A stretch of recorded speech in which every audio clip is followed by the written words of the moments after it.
Bonjour, pour continuer ce cours sur l'histoire des conciles, nous allons maintenant aborder le fameux concile de Nicée qui s'est passé en 325 après Jésus-Christ. Mais tout d'abord, regardons le plan de ce cours ou de ce module. Je vais vous partager. Et voilà. Euh, Voici donc les conciles œcuméniques qui nous intéressent. Nous avons vu le concile de Jérusalem. Et nous avons vu que c'est un précédent pour les conciles, les différents conciles œcuméniques. Maintenant, nous allons aborder le concile de Nicée qui sera dans cette même vidéo traité avec le concile de Constantinople. Et ces deux conciles formeront un tout, un ensemble qu'on appelle Nicée-Constantinople. Ensuite, nous allons passer à un autre module qui traitera du concile d'Éphèse et de Chalcédoine.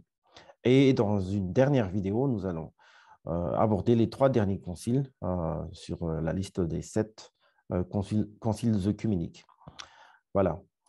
Euh, Maintenant, en ce qui concerne le concile de Nicée, euh,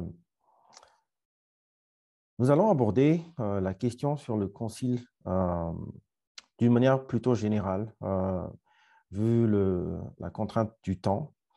Mais comme vous voyez sur l'écran, j'ai déjà un plan euh, plus ou moins simple. On va d'abord regarder le contexte du concile. C'est pratiquement le même plan que nous avons suivi lors de notre traitement du concile de Jérusalem. Le contexte du concile, c'est-à-dire quelles sont les circonstances qui ont conduit les pères de l'Église à se réunir pour ce concile, quels sont les personnages, qui sont les personnages clés ou importants du concile et comment le concile s'est déroulé d'une manière générale. Nous n'allons pas trop aborder les détails historiques, même si certains détails ne pourront pas être ignorés vu leur importance historiquement et théologiquement. Déjà, le lieu du concile, les principaux participants, comme les personnages clés, et puis, bien sûr, le sujet traité, les décisions qui ont été prises et le texte du concile, le symbole qui a été adopté pendant le concile lui-même. Et dans une dernière partie, pour chaque module, nous allons voir les résultats. Après le concile, qu'est-ce qui s'est passé, quelles sont les réactions, euh, qu'est-ce que ça a changé dans l'histoire de l'Église. Euh, Sans plus tarder, euh, j'aimerais vous partager quelques réflexions sur l'importance de ce premier concile œcuménique après le concile de Jérusalem, c'est-à-dire, ou à savoir, le concile de Nicée. Euh, j'ai dit en tout premier lieu qu'en parlant de conciles œcuméniques, il nous vient déjà à l'esprit le concile de Nicée de l'année 325 après Jésus-Christ. C'est le plus connu, je pense, et ce n'est pas sans raison. Déjà, euh, ce concile est le tout premier concile. Il n'est pas le tout premier concile en ce sens, mais il est, disons d'une manière assez large, le premier concile œcuménique, c'est-à-dire qui englobe presque la totalité du monde chrétien connu euh, durant le temps où la chrétienté était sous la domination romaine, c'est-à-dire sous l'Empire romain. Et l'importance de ce concile aussi a trait à la formulation de ce qu'on appelle le langage de Nicée, qui sera la norme pour l'orthodoxie chrétienne pour les années à venir et même pour nos temps modernes.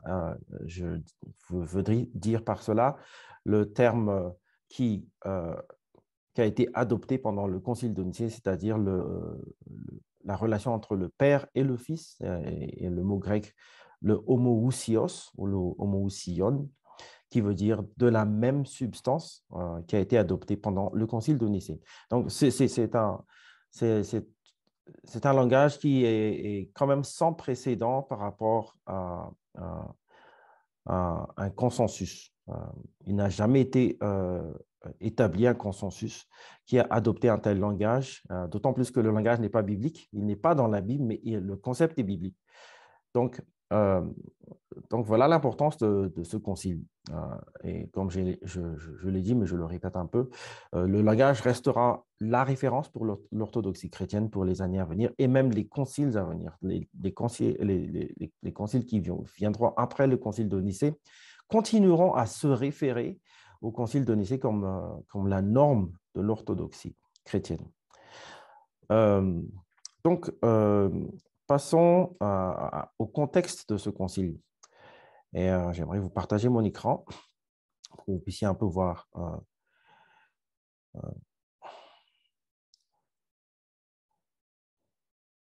Voici euh, vous pouvez lire, mais je résume un peu par rapport à l'histoire. Euh, Quelles sont les circonstances en amont du concile? Eh bien, il est important de dire qu'il y a eu déjà plusieurs conciles, ou encore qu'on appelle des synodes, qui se sont passés avant l'année 325. Ce n'est pas le tout premier concile, mais encore une fois, c'est le premier concile œcuménique.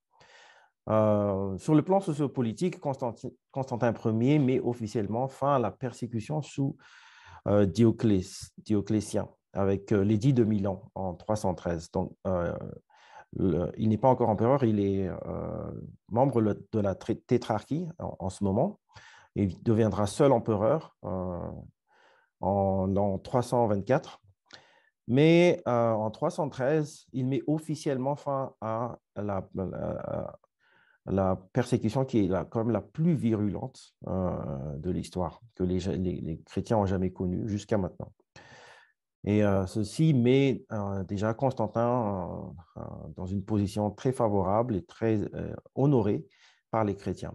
À ce stade aussi, plusieurs hérésies ont déjà été réfutées par différents pères de l'Église, ainsi que des conciles plus modestes, c'est-à-dire des conciles locaux, comme on appelle encore des synodes. J'en cite quelques-uns. Par exemple, l'hérésie de Valentin le Gnostique, qui porte son nom d'ailleurs, euh, les Valentiniens, le groupe, la secte des Valentiniens. Et c'est lui qui est le premier, en fait, à utiliser le langage de l'homoousios. Comme vous voyez, je transcris le terme grec, qui veut dire de la même substance. Et il l'utilise non pas d'une manière à établir la relation entre le Père et le Fils, mais il utilise ce mot pour se référer à l'essence, la substance qui est la même de l'émanation et de celui qui émet. Donc, en termes de théologie gnostique ou gnostique, Valentin a proposé des émanations du plérum et encore de l'être central. Et ces émanations sont de la même substance, et c'est ce qui veut dire, c'est la manière dont il a utilisé le mot homoousios. Donc, le mot n'est pas nouveau quand le concile de Nicée survient en 325. Paul de Samosate, le fameux hérétique adoptionniste, c'est-à-dire qui a enseigné que le Logos divin est venu adopter l'homme Jésus.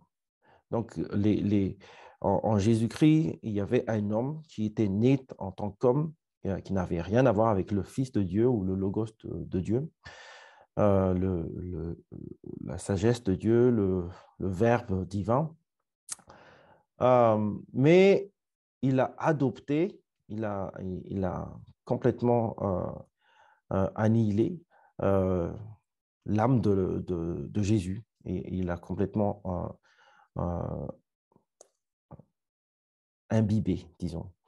Et donc, c'est ce qui porte le nom de l'hérésie de l'adoptionnisme. Paul de Samosate a été condamné par un petit synode local en l'an 268. Il y a aussi le modalisme de Sabellius, qui porte aussi son nom, le sabellianisme. C'est une hérésie qui confond les notions de personne, en grec c'est l'hypostase ou l'hypostasis, les notions de personne et de substance. qui est la ousia en grec. Donc, Sabellius prétend ou maintient que, étant donné qu'il n'y a qu'un seul être en Dieu, il n'y a qu'un seul Dieu, il tient ça, bien sûr, du schéma de l'Ancien Testament, en Deutéronome 6. Et pour lui, il est inconcevable que l'on puisse ne pas avoir un seul Dieu et donc mettre d'autres personnes ou d'autres êtres à côté du seul vrai Dieu est inconcevable. Et donc, puisqu'il est indéniable que dans les textes du Nouveau Testament, il y a le Fils qui est attribué les mêmes caractères, les mêmes fonctions, même la même gloire que le Père, ainsi le Saint-Esprit, Sabellius maintient que, vu l'unicité de seul Dieu, il n'y a qu'un seul Dieu. Donc, il s'ensuit que le Père n'est autre que le Fils et n'est autre que le Saint-Esprit. C'est un seul être spirituel qui se manifeste, par exemple, dans l'Ancien Testament en tant que Père et dans le Nouveau Testament en tant que Fils, le Fils qui est venu pour accomplir le salut. Donc, c'est encore une hérésie qu'on appelle le modalisme. Ça veut dire que le Dieu se montre selon un mode d'existence, soit en mode du Père, soit en Fils, soit aussi en esprit. Mais ce qui nous concerne, c'est le concile de Nicée. En ce qui concerne le concile de Nicée, après tout ceci vient au devant de la scène le presbytre Arius, qui est à Alexandrie. Alexandrie, c'est une ville d'Égypte, comme nous savons. Et il commence à enseigner que le Fils n'était pas de gloire ni de statut égal au Père. Et cela se passe après la persécution, entre les années 313 et 318. Donc, pour Arius, c'est un souci de préserver la monarchie du Père. Encore une fois, c'est légitime parce que le schéma en Deutéronome 6.4 nous rappelle bien, nous dit bien qu'il n'y a qu'un seul Dieu. Écoute Israël, Dieu, notre Dieu, est un. Il n'a pas, seul Dieu n'a pas de source, il est la source de toute réalité. Ainsi, le Fils qui a été créé, ou c'est-à-dire engendré, la Bible utilise ce terme pour le Fils, veut dire qu'il fut un temps où il n'était pas. Il est le premier-né de toute la création, comme on le voit en Colossiens 1.15, qui, selon Arius, crée à son tour tout ce qui existe, le reste de la création. Mais Arius entend par être le premier-né de toute la création, lui-même une créature, la toute première des créatures divines. Et dans ce sens, il ne veut pas mettre, pour faire justice à Arius, il ne veut pas mettre le Fils de Dieu ou le Christ sur un même pied d'égalité que toute la création.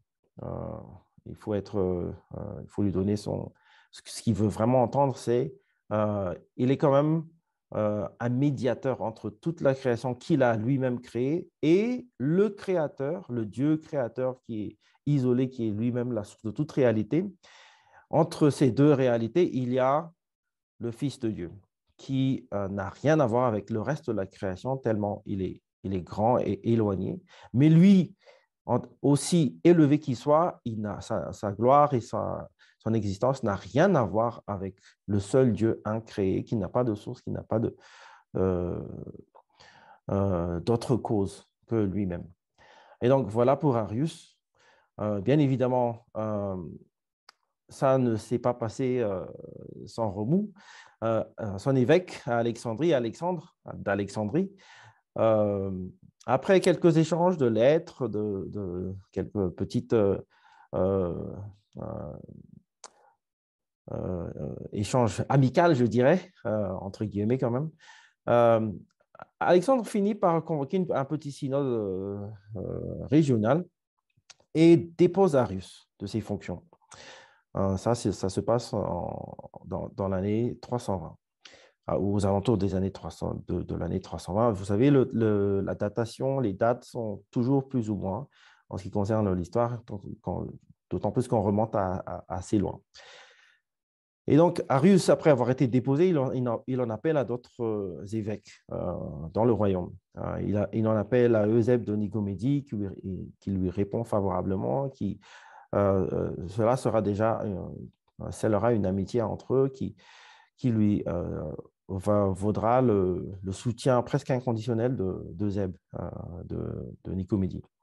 Et du coup, les camps se forment et voilà que commence aussi ce qu'on appelle la controverse arienne.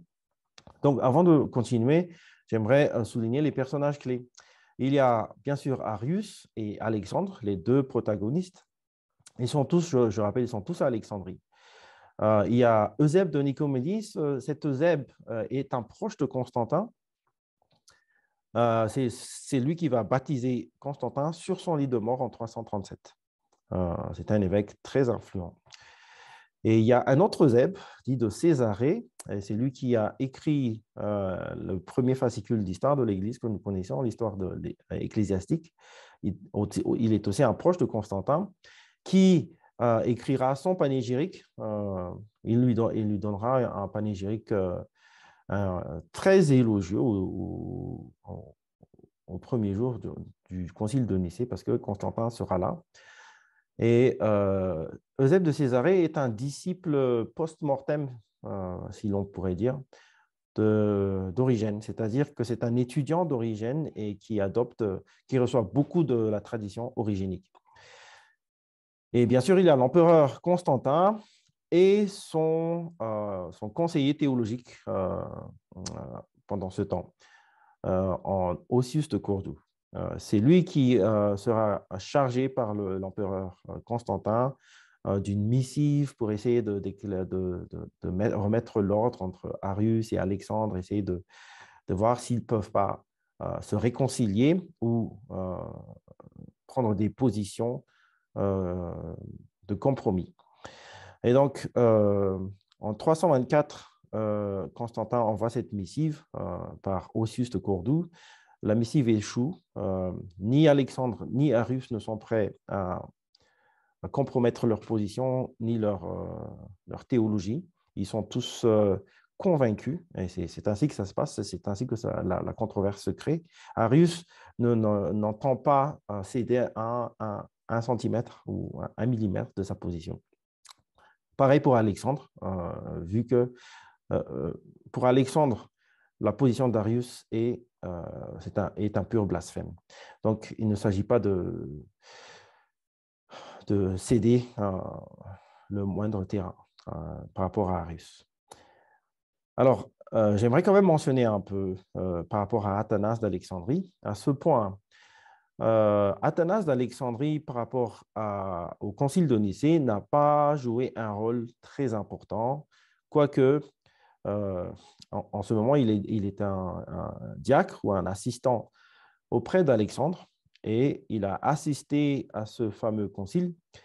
Il a pris des notes et c'est à travers ces notes, ces documents qu'il a recomptés après, qu'il a mis par écrit et incorporé dans ses écrits, dans ses livres qu'il a écrits, que nous pouvons connaître beaucoup de détails et que nous avons reçu la narration du concile de Nicée. Donc, on lui doit quand même pas mal, même s'il n'a pas joué un rôle très important durant le concile en soi. Alors, comment se déroule le concile? Tout d'abord, il est convoqué par Constantin, vu l'échec de la missive qui a été envoyée par lui-même, en l'occurrence conduite par Ossius de Cordoue.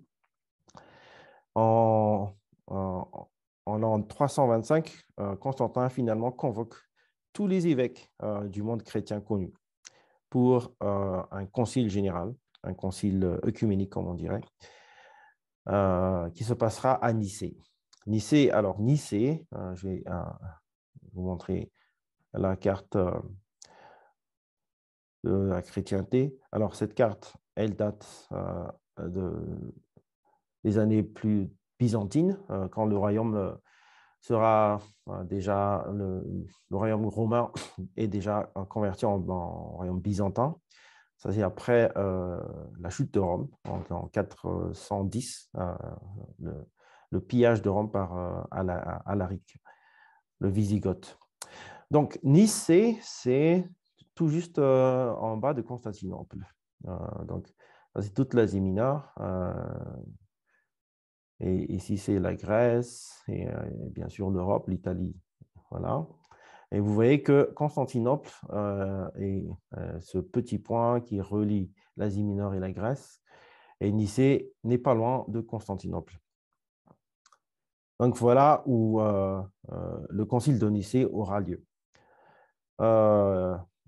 Les chiffres varient un peu par rapport aux sources que nous lisons, mais il est peut-être adéquat de dire que à peu près entre 250 et 300 évêques, autant de l'Est que de l'Ouest, sont venus assister ou participer à ce premier concile œcuménique, le concile de Nicée.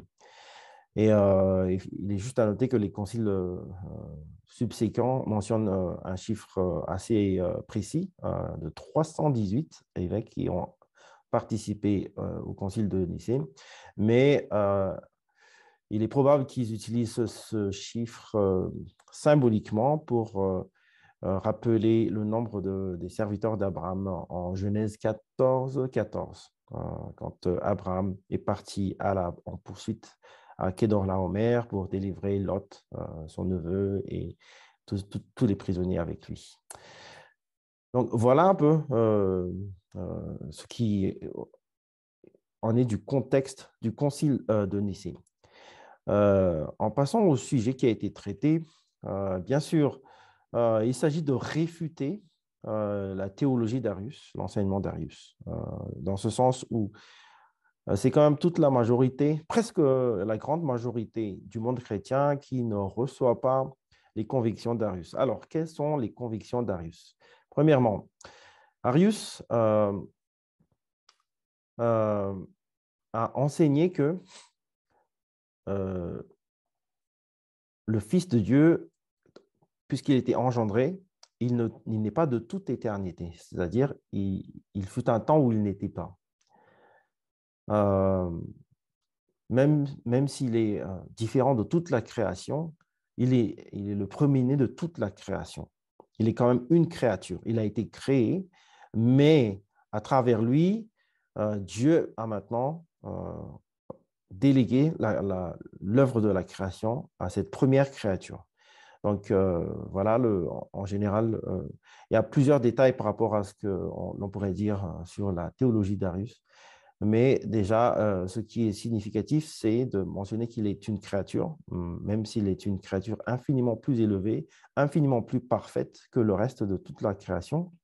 Mais deuxièmement, il n'est pas de toute éternité, il n'est pas coéternel avec le Père, il n'a pas la même gloire que le Père, et il est donc subordonné au Père, et il n'est pas éternel. Il a un commencement, il n'a pas de fin, il a un commencement. Et il y a des débats pour déterminer si Arius pensait que le Fils pouvait changer, ou est-ce qu'il est muable ou pas. Nous n'allons pas entrer dans ces détails. Quand le concile s'est assemblé, et Eusèbe de Nicomédie, un partisan d'Arius, même s'il n'est pas forcément d'avis sur tout l'enseignement d'Arius, il est un partisan, un supporter d'Arius, il commence par proposer donner une proposition de confession de foi ou de symbole, comme on dit, qui a été rejetée par la majorité, tellement que c'était trop à rien. Trop à rien. Deuxièmement, il y a l'autre Eusèbe de Césarée qui, à son tour, présente un autre credo qui reçoit un peu plus, suscite moins d'opposition, qui reçoit un peu plus de faveur chez les Nicéens, chez dans tout ce qui était présent au concile. Mais il s'avère que plus tard, quand le concile continue de progresser, il y a aussi d'autres propositions qui ont été avancées, entre autres un credo de Jérusalem et peut-être encore d'autres credos. Et donc, on ne sait pas vraiment quel était le credo de base ou le texte de base du Concile de Nicée pour avoir le symbole nicéen, que nous allons lire d'ailleurs dans quelques secondes.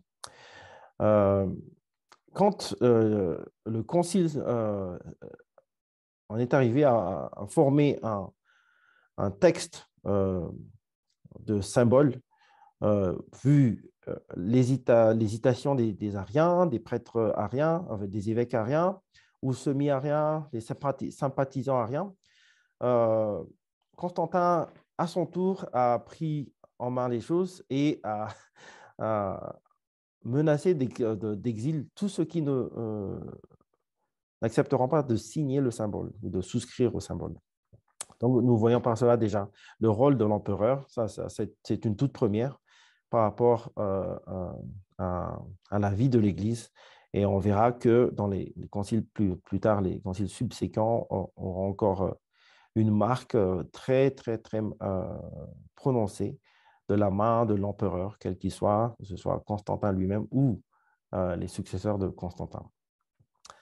Et donc, à la fin du concile, seul Arius et deux de ses consorts, de son consort, nommé second de Ptolémaïs et Théonas de Marmarique, ont refusé de signer le symbole du concile.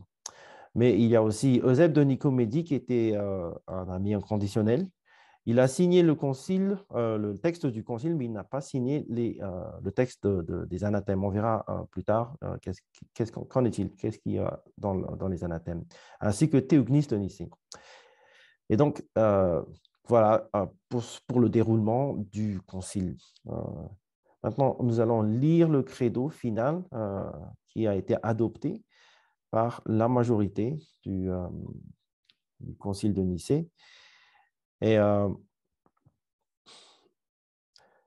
vous voyez ici, probablement très familier par rapport à ce que vous avez probablement déjà entendu. Nous croyons en un seul Dieu, Père tout-puissant, créateur de tous les êtres visibles et invisibles.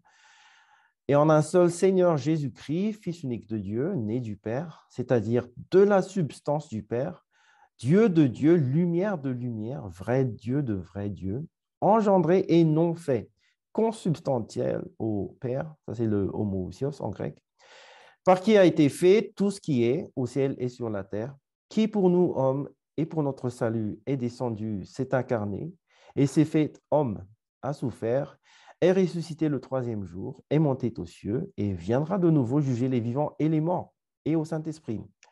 Après, le texte du symbole en soi, il y a les anathèmes, qui est un genre de note additionnelle. Ceux qui disent, il y a un temps où il n'était pas, bien sûr, c'est Arus et ses amis. Avant de naître, il n'était pas. Il a été fait comme les êtres tirés du néant. Il a été créé ex nihilo. Ça, c'est le terme latin qui sera utilisé plus tard pour cette expression. Il est d'une substance, d'une essence différente. Il a été créé. Le Fils de Dieu est muable et sujet au changement. L'Église catholique et apostolique les anathématise. Donc, une petite remarque, premièrement, par rapport au terme catholique.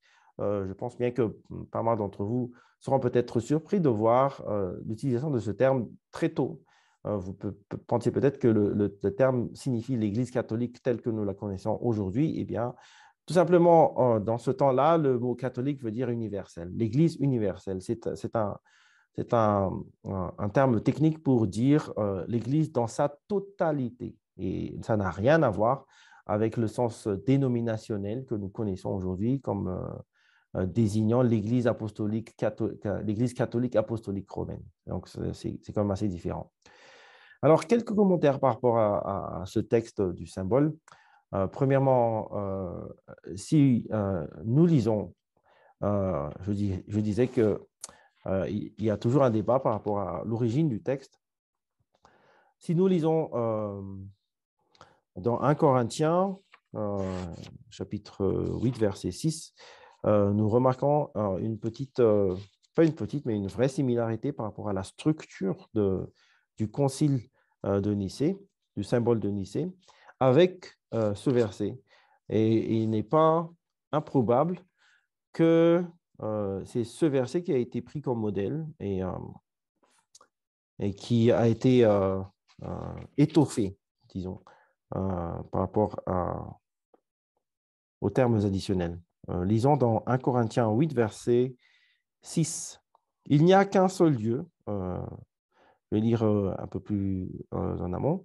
Car s'il est des êtres, ça c'est au verset 5, s'il est des êtres qui sont appelés dieux, soit dans le ciel, soit sur la terre, comme il existe réellement plusieurs dieux et plusieurs seigneurs, néanmoins, pour nous, il n'y a qu'un seul Dieu, le Père, de qui viennent toutes choses et pour qui nous sommes, et un seul Seigneur, Jésus-Christ, par qui sont toutes choses et par qui nous sommes.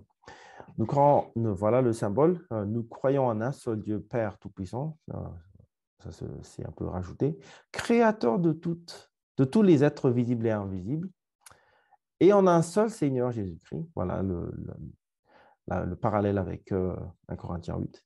Fils unique de Dieu, l'explicatif, né du Père, encore un explicatif, c'est-à-dire de la substance du Père. Il vient de la substance du Père, Dieu de Dieu, affirmant que le Fils est de la même substance du Père. Si le Père est Dieu, donc il est Dieu, mais il vient de Dieu, un Dieu qui vient de Dieu. Lumière de lumière, vrai de vrai Dieu. Ça dit à peu près la même chose, en d'autres termes. Engendré et non fait, ça c'est important, parce que vous voyez que Arius a équivoqué, je dis n'importe quoi là, a entendu le terme engendré comme ayant été créé. Mais il n'en est pas ainsi par rapport à l'être divin. Alors, les Nicéens ont jugé bon de mettre ce commentaire engendré et non fait. Donc, mettre une différence entre l'engendrement du Fils, c'est-à-dire un engendrement éternel qui se passe dans l'éternité passée, euh, une différence entre cet engendrement et le fait d'être créé ou d'être fait. Et donc, voici le mot consubstantiel au Père, de la même substance que le Père, homoousios. Une autre remarque, c'est les anathèmes. Si jusqu'à maintenant, il n'est pas encore clair que le symbole est en train de réfuter toute la théologie d'Arius, les anathèmes sont on ne peut plus équivoques. Ceux qui disent il y a un temps où il n'était pas, ça c'est Arius. Ou ceux qui disent avant de naître, il n'était pas, avant de naître, c'est-à-dire puisqu'il est engendré, il naît, ou il a été créé, il n'était pas, ou il a été fait comme les êtres, tiré du néant, il a été créé ex nihilo, pour utiliser un terme anachronique, ou il est d'une substance ou d'une essence différente du Père, c'est-à-dire, ou qu'il a été créé, ou qu'il est muable, puisque Dieu est immuable, ou qu'il est sujet au changement, eh bien, l'Église catholique et apostolique les anathématise. Et donc, voilà en ce qui concerne le symbole de Nicée. Quelques remarques en plus. Dans l'histoire ecclésiastique de Zeb de Césarée, il maintient que c'est Constantin qui a imposé le terme consubstantiel ou homoousios à toute l'assemblée des Nicéens. C'est peu probable, étant donné le fait que Constantin est un nouveau venu sur la scène de la chrétienté. Il n'est pas il n'a pas encore les capacités théologiques pour une telle réflexion, une telle pertinence théologique pour imposer ce terme.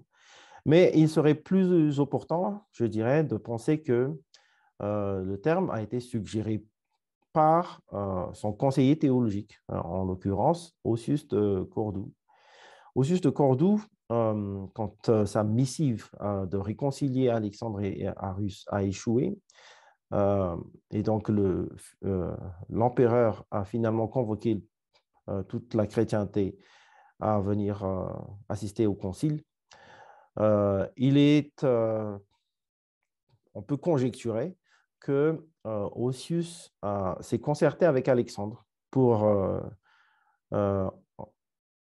en venir à un consensus, en venir à un terme qui serait un déni sans équivoque de la théologie d'Arius. Et ils sont tombés d'accord sur le terme homoousios. Et bien évidemment, Arius n'a pas pu signer le concile seulement à cause de ce terme. S'il n'y avait pas le terme homoousios, le reste du texte du concile aurait été sans problème pour Arius, étant donné qu'il peut interpréter le reste du texte d'une manière qui lui soit propre. Donc, Athanase nous donne aussi des détails sur ce point. Je rappelle que c'est Athanase, la plupart du temps, c'est Athanase qui nous donne les détails par rapport à ce déroulement du concile. Que dans le concile, Arius et ses évêques, enfin, ce n'est pas ses évêques à lui, mais c'est ses amis, ceux qui le supportaient, se regardaient, se donner des regards pour montrer qu'ils pouvaient signer, qu'ils pouvaient accepter ces termes, ces différents termes dans le symbole du concile. Mais quand le terme homoousios a été incorporé, alors là, ils n'ont plus pu signer le texte du symbole, et c'est ce qui a valu son excommunication, son exil d'ailleurs, au moins au concile de Nicée. Alors, quel est le résultat du concile? Il est à noter qu'après chaque concile, le concile en soi est rarement capable de résoudre entièrement le problème. Et c'est le cas avec Arius. L'arianisme d'Arius et ses supporters ne s'est pas éteinte juste après le concile de Nicée. Au contraire, le concile de Nicée, c'est ensuite, c'est presque le début même de la controverse arienne. Après le concile s'ensuit presque un demi-siècle de controverse arienne, où maintenant Athanase d'Alexandrie, qui prend la relève d'Alexandre, sera le champion de la théologie de Nicée, du terme nicéen ou homoousios, et qui finalement va triompher par rapport à la théologie d'Arius.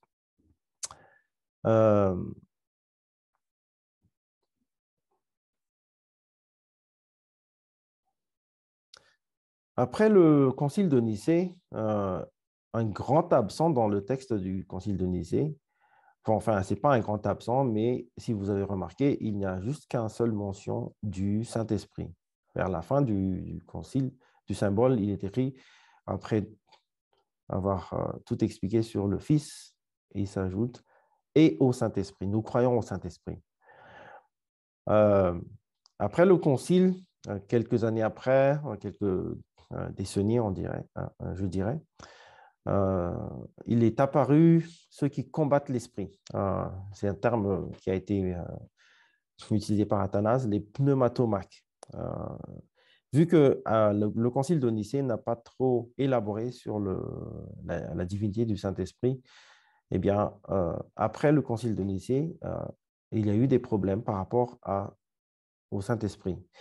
Et cela justifie encore notre théorie que les conciles sont toujours réactionnaires. Tant qu'il n'était pas jugé nécessaire de statuer par rapport à un sujet précis, il est tenu pour acquis que tout le monde croit la même chose. Jusqu'à ce que l'on croit croire est remis en question.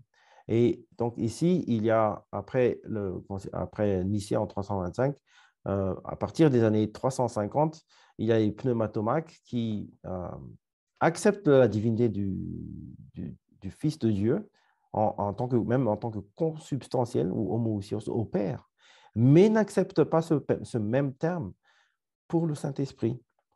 Et c'est cela qui va entraîner une nouvelle controverse qui aboutira éventuellement au concile de Constantinople en 381 que nous allons voir. D'abord, quel impact pour l'histoire de l'Église de ce concile?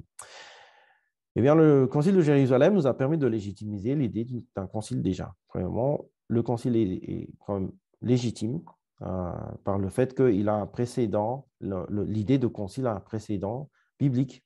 Mais en deuxième lieu, le Concile de Nicée nous donne aussi la toute première articulation du dogme trinitaire qui explique en quelque sorte ce qu'il faut croire en ce qui concerne la relation du Père et du Fils, et éventuellement, plus tard, du Saint-Esprit.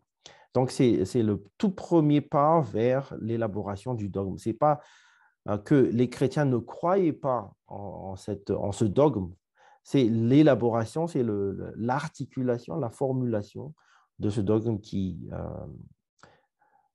est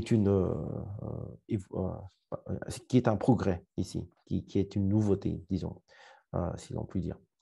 Le concile permet aussi de tracer déjà les généalogies spirituelles et théologiques des hérésies modernes. Vous ferez bien de croire qu'il y a encore des hérésies dans nos temps modernes.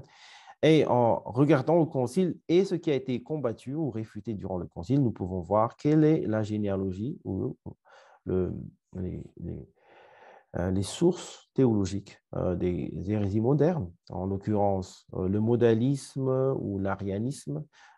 Ils ont tous des expressions modernes. Si nous ne mentionnerons que la secte des témoins de Jéhovah qui nie la divinité entière ou la divinité égale au Père du Fils, ils sont quand même des ariens modernes dans ce sens.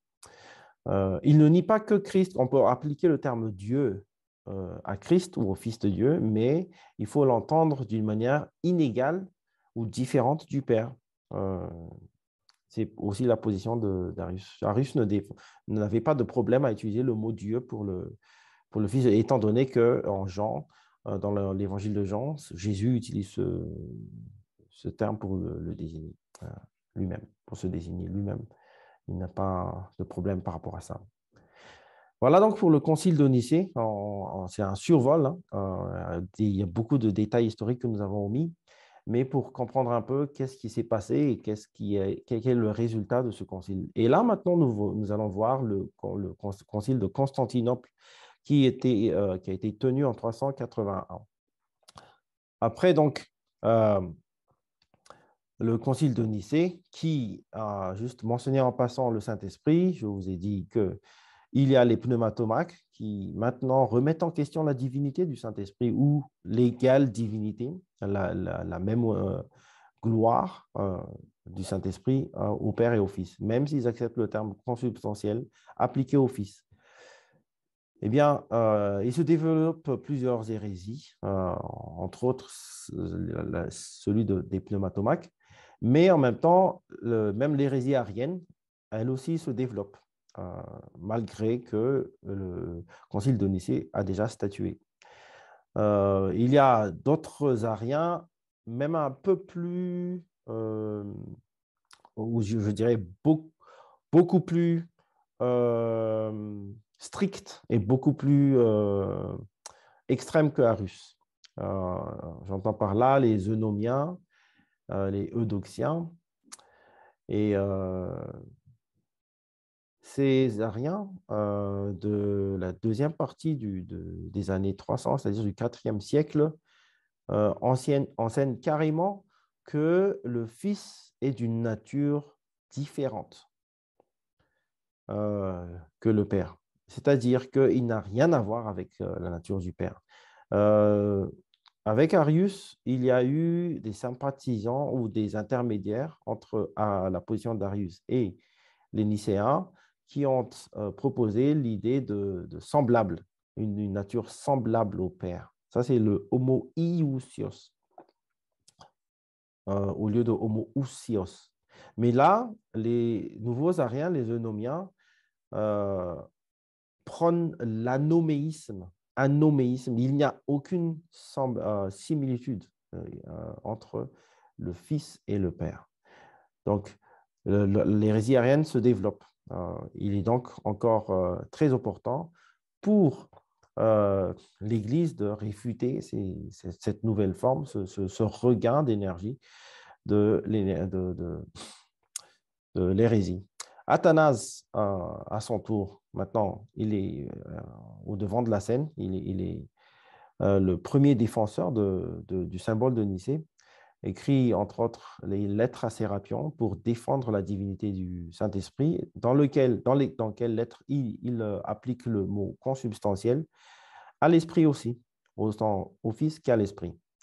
Euh, et c'est pendant aussi cette deuxième moitié du IVe siècle que nous voyons les pères cappadociens, les trois grands théologiens de l'Est, en l'occurrence Basile de Césarée, Grégoire de Nazianze et Grégoire de Nice, qui ont repris le flambeau d'Athanase et aidé dans l'articulation, la formulation un peu plus précise et plus exacte du dogme trinitaire. Alors, pour le concile de Constantinople qui s'est tenu en 381, quels sont les personnages clés?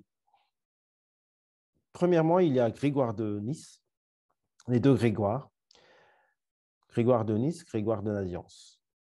Il y a Cyril de Jérusalem, l'évêque de Jérusalem, et Mélès d'Antioche, l'évêque d'Antioche. Ça, c'est les protagonistes. Je vais partager cet écran.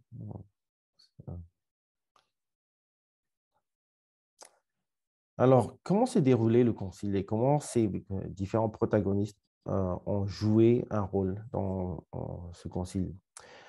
Le concile se tient de mai à juillet de l'année 381, convoqué par l'empereur qui est maintenant le seul empereur de l'Empire romain, Théodose Ier. Pardon, je dis n'importe quoi. L'empereur pour l'Orient, Théodose Ier. Strictement parlant, ce concile n'est pas œcuménique parce qu'il a convoqué ce concile juste pour l'Église d'Orient. Et comme j'ai dit tout à l'heure, ce concile est plus tard connu par association à celui de Nicée. Et comme j'avais dit tout à l'heure, on associe le concile de Nicée-Constantinople à la même orthodoxie, le même symbole, un peu plus étoffé, certes. 150 évêques, tous de l'Est, ont participé à ce concile. Et il est présidé, voilà, Mélès d'Antioche, présidé par Mélès, par injonction de l'empereur Théodose. Et malheureusement, Mélès meurt quelques jours au tout début du concile, et donc Grégoire de Nazianze reprend le flambeau, et c'est lui qui va présider la grande partie du concile de Constantinople. Lui aussi, il va jeter les gants quelque part au milieu du concile pour laisser la place à un autre. Il y a 36 évêques pneumatomaques. Alors, pneumatomaques veut dire encore ceux qui combattent l'esprit, c'est-à-dire ceux qui méprisent l'esprit, ceux qui sont contre l'application du mot consubstantiel à l'esprit. Ils assistent aux toutes premières sessions et puis se voient quitter le concile. Pardon. Grégoire se retire avant la fin du concile et il offre un discours d'adieu. Quel est le principal sujet discuté? C'est tout d'abord, comme j'avais mentionné au concile de Nicée, ce sera la norme, plus ou moins la référence théologique ou orthodoxe, la référence de l'orthodoxie. La réaffirmation donc de la foi de Nicée, qui sera une condition pour siéger au concile. Ceux qui n'ont pas pu affirmer le concile de Nicée, comme les 36 évêques pneumatomaques, n'ont pas pu siéger. Ils se sont vus mis à la porte et plus tard condamnés, bien sûr. Et deuxième sujet, c'est la divinité du Saint-Esprit. Donc, en réaffirmant la foi de Nicée, ils l'ont quand même étoffé pour inclure aussi un traitement du Saint-Esprit. Nous allons voir ça dans le texte. Et je ne relis pas tout le symbole, car le symbole, la première partie du symbole, c'est une reproduction mot pour mot du symbole de Nicée, mais ils ont ajouté ce texte qui vient.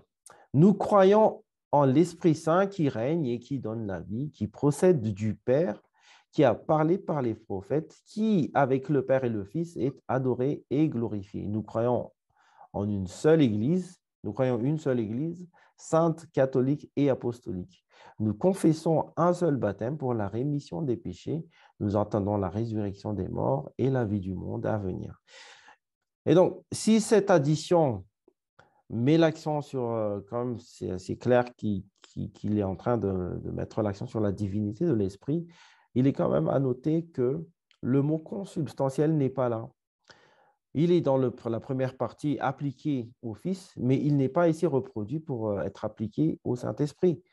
Et cela est dans un but précis d'allier ceux qui ont encore un doute par rapport à l'utilisation, l'usage de ce mot consubstantiel. J'avais dit tout à l'heure que le langage de Nicée en soi n'était pas biblique, c'est-à-dire que ce mot homoousios n'est pas dans la Bible. Et c'est un des obstacles à surmonter pour la plupart des évêques dans le temps, que d'utiliser un terme qui n'est pas biblique pour expliquer une notion biblique.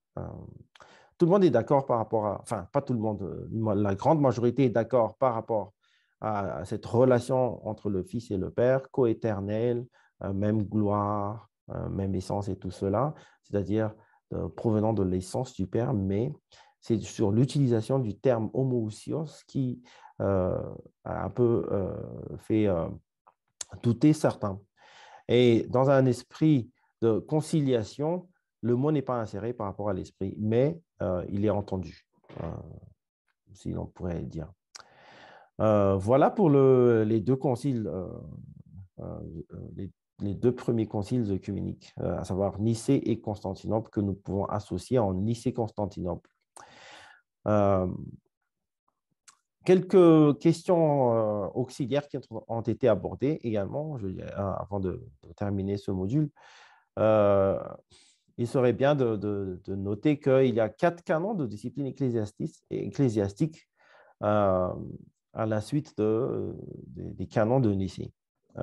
Organisation qui a trait à la manière dont les évêques ou les prêtres se conduisent en public, se, doivent maintenir une vie pure, des pratiques pures par rapport à la société.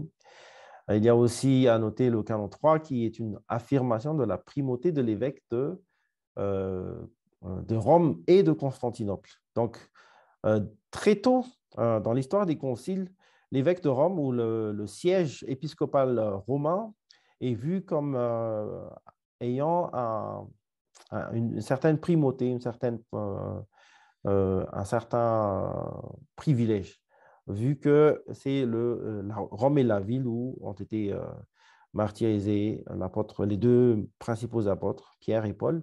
Et donc, le siège de Rome se voit octroyer quand même une place d'honneur. Mais l'évêque de Constantinople aussi a été élevé, étant donné que, comme Constantin a construit Constantinople, l'idée c'était de construire une nouvelle Rome.